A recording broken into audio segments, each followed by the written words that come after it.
Stakeholders in leadership positions across Igbo states of Nigeria have been urged to enact and enforce laws that will strengthen the use of Igbo language in homes, schools, churches, markets, and public life to preserve the language and identity of the Igbo people. The concern formed the crux of the discussions at the 2026 United Nations celebration of Mother Tongue Day as organized by Igbo Women Assembly in conjunction with Council of Igbo States in America and Ohaneze Ndi Igbo Worldwide, held at the Nnamdi Azikiwe University, Awka, with the theme Igbo Language and Culture Tools for Social-Economic Development. Queen Anibogu filed the report.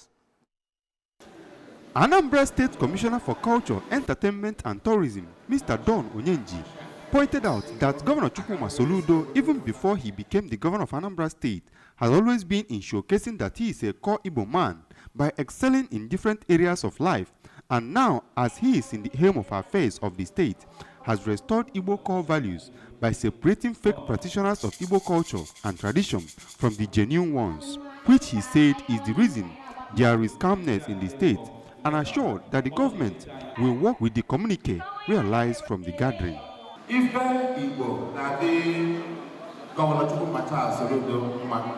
onya kata na bo ko we chale kwa mbafo okamuda Chukwuma Soludo o ezigbo mbafo ndị niile kwadoro omenala Igbo isi o welu ndị na-abụrụ ya debe n'akụkụ si ndị bụ ya si na-eme ebe a na-eme. The chairman of the occasion, who is also the traditional ruler of Ifidedunu, Dunu Kofia Council area, Igwe Emeka Iluno, while explaining the reason behind the United Nations celebration of Mother Tongue Day, bemoaned the way Igbo people negate their language in preference for English language, saying that the essence of the gathering is to brainstorm on how to preserve Igbo language as a people's language is their culture.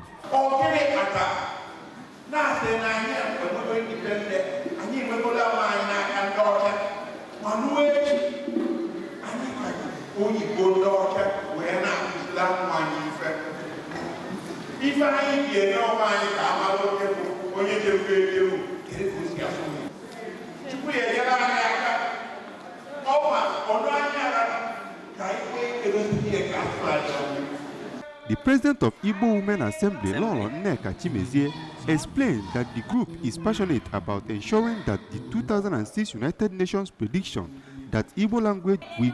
go 50 years